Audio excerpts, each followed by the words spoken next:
O objetivo final, até 1985, é de mais de 40 mil casas, beneficiando a 100 mil pessoas. Esta preocupação e cumprimento da promessa já pode ser vislumbrada. São mais de 13 mil casas construídas em todo o estado, 53 mil pessoas morando em casa própria. Nos últimos 2 anos, a Coab de Mato Grosso construiu mais casas que em 13 anos anteriores.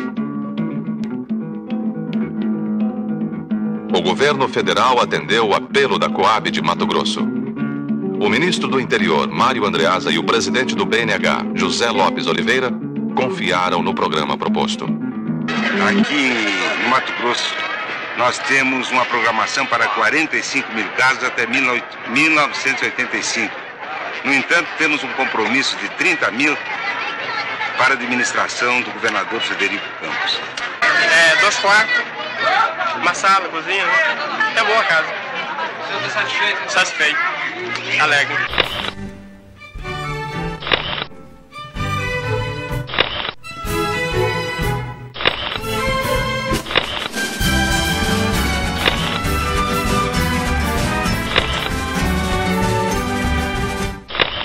A terra de Mato Grosso, desde o século XVIII, quando se extingue a produção de ouro, fica um pouco sem função. Porque as terras de Mato Grosso são terras de cerrado.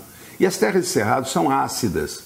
Consequentemente, elas precisariam de uma neutralização, ou seja, elas precisariam de ser calcareadas, como elas passaram a ser feitas a partir da década de 70. Até então, não se conhecia tecnologia para que isso acontecesse. Durante toda a década de 70, a produção que se implanta é a produção de arroz. Grandes quantidades de arroz foram produzidas e deixadas a céu aberto, porque não havia armazéns para se fazer isso. As estradas, elas não estavam asfaltadas, e então os caminhões perdiam toneladas e mais toneladas de arroz, com um aspecto. Aquele arroz também não era um arroz de grande qualidade. O arroz que era produzido em Mato Grosso era um arroz que apenas servia para ser comercializado no Nordeste, por um preço bastante baixo. Essa questão do arroz vai durante toda a década de 70, principalmente na segunda metade da década de 70, né, ser o grande entrave do desenvolvimento. Além disso, você também não tinha na região energia elétrica. A energia elétrica não estava ligada ao sistema nacional. Então, a possibilidade de um desenvolvimento autônomo de Mato Grosso era bastante limitada. As tentativas de financiamento que eram feitas pela Sudam, né, eram umas tentativas frustradas. Por quê? Porque só se permitia que se construísse alguns empreendimentos cuja geração de eletricidade, cuja geração de outros fatores e de outros insumos acabava sendo bastante limitada. Consequentemente, o que a gente vai ter é um empreendimento que vai ser criado na década de 70, ainda em 73, que é uma empresa em Várzea Grande que vai produzir carne. Então, a carne passa a ser um produto. Veja que um outro frigorífico em Barra do Garças não consegue a produzir porque ele não tinha energia, né? A comunicação demorava 2 a 3 dias para a gente conseguir falar com São Paulo. Imagina para falar com outras partes do Brasil. Então, todos esses limites ao desenvolvimento, né, só conseguem ser superados a partir da década de 80. Quer dizer, em 1980, a Embrapa consegue resolver o problema de uma semente, né, de soja. O arroz, então, que durante a década de 70 foi o grande produto, né, ele acaba tendo uma crise na década de 80. Na década de 80, portanto, nós vamos ter o aparecimento da soja, né, como uma espécie de redenção da lavoura, né? O que é preciso entender é que neste grande projeto que é implantado em Mato Grosso, é um projeto de abastecimento da população urbana brasileira, mas ele também tem uma série de problemas, porque Até então, sem a soja, não havia produtos. Havia um arroz, que era mandado para o Nordeste, e não havia muito mais coisas. A madeira, que eventualmente era vendida para o sul do país, e a pecuária, que também tinha seus limites. E porque um problema sério na pecuária é a intensividade de energia para a geração de frio. Consequentemente, você estava com esse desenvolvimento bastante restrito, ainda que se fizesse programas de desenvolvimento e tal. Na década de 80, essa característica começa a mudar. Começa a mudar, primeiro, com a soja, que passa a ser um produto importante, mas havia clareza de que a soja, por si só, ela não resolve o problema de desenvolvimento. Por quê? A soja deve ser industrializada. A soja tem necessidade de ser esmagada para produzir óleo e farelo, e aí você começa a ter alguma agregação de valor no processo de produção. Um outro produto que também entra em 80, de uma maneira também bastante integrada, é a cana-de-açúcar, com o pró-álcool, e as usinas de álcool começam a ser implantadas dentro do programa do pró-álcool. E na década de 80 você tem uma crise muito forte de energia, tanto de eletricidade quanto de combustíveis. Portanto, o álcool entra numa situação bastante cômoda, mas toda a outra atividade tem dificuldades bastante fortes para ser promovidas. Em 82, o presidente general João Batista Figueiredo, o último do chamado ciclo militar, decidiu realizar a abertura política gradativa, que acabaria por conduzir o país à normalidade democrática. Neste mesmo ano, o Congresso Nacional aprovou a emenda constitucional, restabelecendo as eleições diretas para governadores, prefeitos, vereadores, deputados estaduais, federais e parte dos senadores.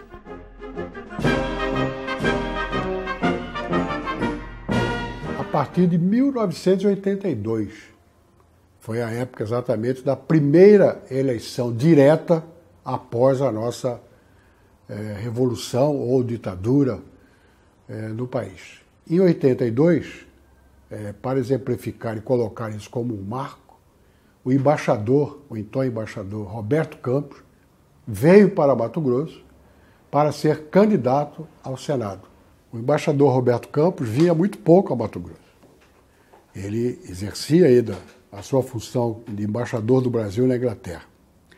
E quando vinha a Mato Grosso e participava dos comícios de campanha, vez por outro, havia até troca de município aonde ele se encontrava. Mas o importante era tentar construir o discurso e a imagem que pudesse fazer do então embaixador Roberto Campos um senador por Mato Grosso. Essa era a nossa missão em termos de publicidade, de marketing político. E, curiosamente, pesquisa era também uma coisa rara e que nós, em 82, começamos a fazer para essa campanha de Senado do Roberto Campos. E nessa pesquisa, nós perguntávamos basicamente se deveríamos popularizá-lo ou deveríamos exatamente realçar aquilo que para o eleitor, de repente, era uma novidade. E a pesquisa mostrava que o eleitor preferia aquele homem de fraque, cartola, distante perante o nosso imaginário, mas muito próximo daquilo que o eleitor desejava naquele momento para ser um representante do Estado no Congresso Nacional. A foto de Roberto Campos com a rainha da Inglaterra foi o grande carro-chefe da campanha. As pessoas não só pediam aquela fotografia, que não era um santinho, era mais do que um santinho, era um calendário, e depois, durante a campanha, em municípios em que nós estávamos passando pela segunda vez ou até terceira vez, nós víamos muito desses calendários na parede, afixado como uma espécie de tributo e intenção de voto ao embaixador Roberto Campos. Por via de consequência, além do embaixador Roberto Campos, candidato ao governo, era Júlio Campos, jovem, ainda com toda a empolgação dele, e também foi para a campanha dele feito todo um esquema contemplando o marketing político. Júlio, homem de grande valor. Júlio. o governador. A atividade política exige dos que a exercem uma constante disposição para estar inteirado dos problemas do povo. Nós vamos votar no dia 15 que se aproxima. Vamos às urnas o consagrar com alegria e paz imensa. O Pai a paz, ele vai governar. Ele é o Julinho do povo. Há uma cena até, que é de um filme em que ele pula na piscina da casa dele, então, onde hoje é a Fundação Júlio Campos em Várzea Grande, e que ele pula de barriga.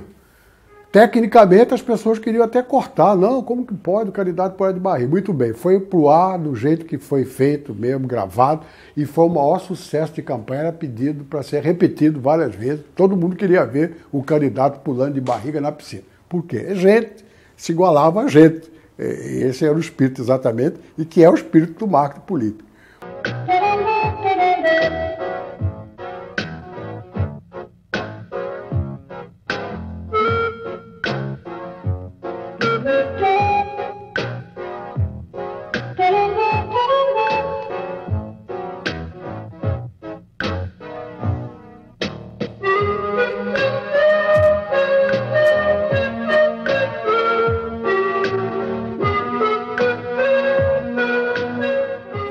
Mas Júlio fazia esse contraponto com o embaixador Roberto Campos. Ele, o popular, o cara que tinha a linguagem, era o novo Mato Grosso que ele queria implantar, junto exatamente com o Roberto Campos, candidato ao Senado. Júlio Campos incorporava naquela época tudo que o mato-grossense desejava, que era exatamente alguém que vinha para definitivamente integrar Mato Grosso. Era a primeira grande liderança pós-divisão que aparecia para dar corpo e definitivamente consolidar Mato Grosso num novo tempo. Isso que era importante. Ele não foi o primeiro candidato, nem o primeiro governador pós-divisão, mas era o primeiro que corporificava esse desejo de que Mato Grosso tivesse novos líderes e pessoas ousadas que pudessem fazer. Nessa eleição de 82, vigorou o chamado voto vinculado, que era a verticalização para valer, quer dizer, você só podia votar na chapa inteira. Você tinha que votar de governador a prefeito em candidatos do mesmo partido. Se você votasse em algum de outro partido, anulava aquele voto. Então você votava na chapa, ou na chapa do PDS ou na chapa do PMDB. Daí a importância de ter uma chapa forte, né? Então acabou sendo uma eleição muito disputada. O Júlio Campos ganhou com cerca de 15 mil votos, mais ou menos, de frente, né? E foi eleito em 82. Ele fez um governo muito marcado, eram os 3 Es, né, que ele falava: energia, educação e estradas, né, que era a marca do governo Júlio Campos. E acabou focando muito em infraestrutura. Foi um governo muito marcado pela continuidade dos projetos que vinham do Frederico, né, aqueles recursos de empréstimos internacionais negociados ainda pelo Roberto Campos com bancos, né, estrangeiros, ingleses, norte-americanos, foram liberados já nesse período, que financiou o programa Carga Pesada, o Ciborgue na área de energia, mais para a CEMAT, né, na época. Então, o Júlio Campos pavimentou mais de 2.000 quilômetros, né, de estradas na época. Então, foi um governo muito desenvolvimentista, com aquela noção clássica de desenvolvimento que vinha desde o período JK, né, muito focado em capital físico, né, em acumulação de capital físico e de infraestrutura. Então, foi um governo muito marcado por isso, muito tenso do ponto de vista político, pegou aquele momento de forte polarização, da redemocratização, eleições diretas, né, a emenda das diretas, né, do deputado Dante de Oliveira na época. Ocorre que com a eleição de 1982 eu fui o primeiro governador eleito pelo voto popular. Enfrentamos uma eleição bastante difícil, em que o partido do governo a qual eu pertencia, na época denominado PDS, Partido Democrático Social, me lançou como candidato a governador e como vice-governador o ex-prefeito de Barra do Garças, Vilmar Pérez de Farias. Eu estava exercendo o mandato de deputado federal e vim disputar o cargo de governador do estado. E os outros partidos homologaram os seguintes nomes. O PMDB lançou como candidato a governador o padre Raimundo Pombo, que havia disputado 4 anos antes uma cadeira de senador e não teve sucesso. E como vice, o deputado federal Lorenberg Rocha. O PDT, liderado a nível nacional por Brizola, lançou o Anacleto Ciaroli. E o PT de Mato Grosso, recém-formado, lançou o professor João Molevade. Fomos 4 candidatos ao governo do estado e eu fui o vitorioso com 52% dos votos, maioria absoluta, uma diferença para os 3 outros candidatos de aproximadamente 15 mil votos dos 580 mil eleitores que participaram daquele pleito. Iniciei o meu governo mostrando ao povo mato-grossense que tínhamos que fazer a integração do nosso estado. Após o primeiro governo de Frederico Campos, que foi o primeiro pós-divisão, Mato Grosso necessitava integrar com pavimentação asfáltica os seus principais polos de desenvolvimento. A região norte, o sul, o leste e o oeste. O asfalto chegava até Cuiabá, saindo de Campo Grande, Rondonópolis, Cuiabá, e por outra linha, vinha de Brasília, Alto Garças, Rondonópolis, Cuiabá. E também com a ajuda de um grande parlamentar que Mato Grosso teve, que foi o senador Roberto Campos, eleito junto comigo em 82, nós abrimos uma frente de financiamento externos e conseguimos trazer para Mato Grosso recursos internacionais através do BID, Banco Interamericano de Desenvolvimento, e do Banco Mundial, do BIRD, e mais bancos privados, cerca de 700 milhões de dólares para pavimentarmos as rodovias federais mais importantes.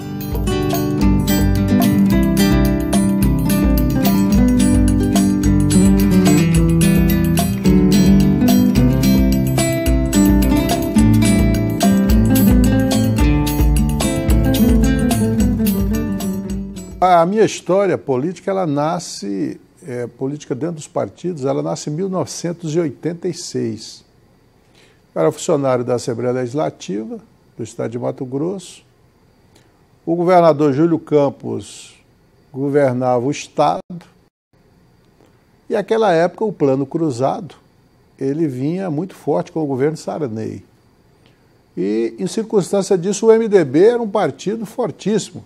Tanto é que nas eleições de 1986, o MDB elegeu a maioria dos seus governadores. E aqui em Mato Grosso, o governador Júlio Campos resolveu ser candidato a deputado federal. Ele dizia para nós, olha, dificilmente um governador sai do palácio e se elege senador numa majoritária. Portanto, ele muito novo ainda, menos de 40 anos, ele tomou o cuidado de ser candidato a deputado federal. Não quis sair direto para o Senado. Ele já tinha visto o exemplo do Garcia Neto e outros exemplos aqui do estado que o assustaram a uma candidatura majoritária. E aí ele pediu que o partido, o PFL, procurasse candidatos de 500 votos, de 1.000, de 300, de 400 votos, para preencher a legenda, uma vez que o MDB vinha muito forte. E aí eu fui procurado. Eu estava, inclusive, viajando de férias com a minha esposa. E quando cheguei, a minha mãe me informou que saiu o meu nome no rádio, que eu seria candidato a deputado federal pelo PFL. Eu achei que era brincadeira, ela muito brincalhona, não dei muita bola. Mas chegando aí na Assembleia Legislativa, eu era uma espécie de assessor de gabinete, ganhava 1.200 cruzados por mês, 1.000 cruzados líquidos. Falei, olha, essa é uma aventura que eu não faria, nunca fui candidato nem a vereador, vou ser candidato a deputado federal. Mas, chegando na Assembleia Legislativa, o governador Júlio Campos manda me chamar no Palácio Paiaguás. Chegando lá, ele não pediu nem que eu sentasse. Já foi me comunicando a minha candidatura, ele mesmo tinha registrado o meu nome no partido, e ele soube que eu tinha tido mais de 500 votos numa eleição do Centro Acadêmico 8 de abril na Universidade Federal, que foi verdade, e que eu precisava repetir esses 500 votos numa eleição de deputado federal para ajudar na legenda do PFL, Partido da Frente Liberal, e, consequentemente, eleger o Biratã Spinelli, que estava coligado conosco pelo PDS. Bom, eu argumentei ao governador, que nunca tinha sido candidato nem a vereador, que eu ganhava 1.000 cruzados líquidos por mês e que não teria a mínima chance. Mas ele me convenceu, me deu uma ajuda inicial para começar essa campanha. Eu reuni meus colegas da universidade, minha família, apesar de que alguns favoráveis, a maioria ao contrário, e saí nesta aventura de ter 500 votos. Adotei a música do Milton Nascimento, Coração de Estudante, e fiz a campanha em cima dos estudantes, todos os colégios, na universidade, onde eu via um núcleo de jovens, de estudantes, eu chegava ali com aquela música do Coração de Estudante, ia colocando a minha plataforma, ia colocando a minha vontade, a representação do Araguaia. Bom, o resultado disso, sendo objetivo, eu tive 9.600 votos. Por 1.000 e poucos votos, eu deixei de ultrapassar o Biratã Spinelli, seria deputado constituinte no lugar dele. Mas a minha votação serviu para que o Biratã pudesse ser eleito deputado federal. E por uma ironia, eu era funcionário do Biratã lá na Assembleia Legislativa. Já naquela época, ele tinha me nomeado diretor de imprensa, o primeiro diretor de imprensa da Assembleia Legislativa. Então, fiz aquilo com muito prazer, com muito gosto, mais pelo Spinelli do que acreditando mesmo que eu pudesse chegar numa eleição de deputado federal constituinte. O resultado é que eu fui diplomado pelo TRE e, como suplente, e fui a grande vedete da eleição de 86. Como é que eu consegui fazer 9.600 votos, praticamente sem recurso, sem nunca ter participado do processo eleitoral partidário?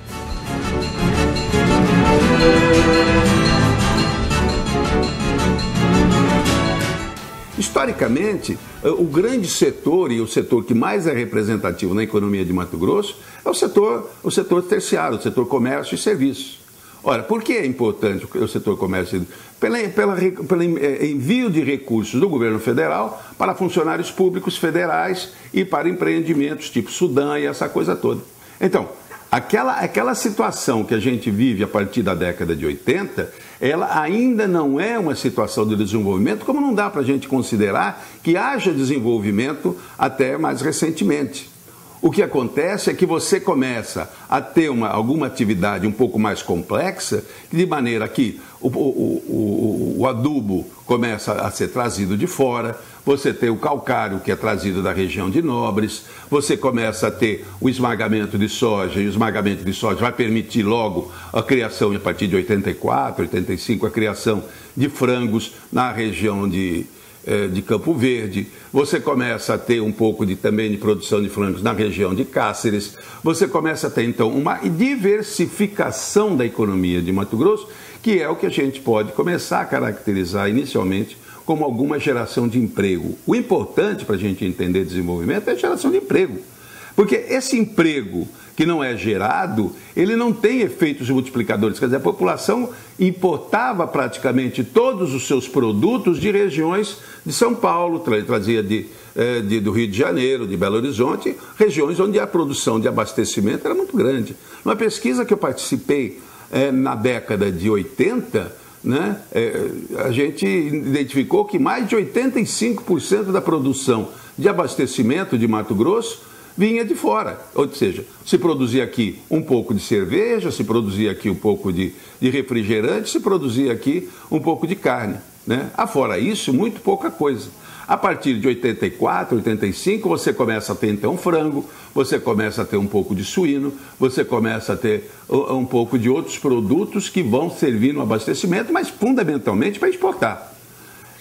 Essa situação de produção, ela vai se diversificando. Veja que o álcool já estava implantado, consequentemente logo depois nós vamos ter a crise do álcool e o aparecimento do açúcar como uma solução, nós vamos ter o aparecimento de uma série de atividades industriais no estado de Mato Grosso, mas isso ainda não garante que você tivesse o desenvolvimento tão esperado.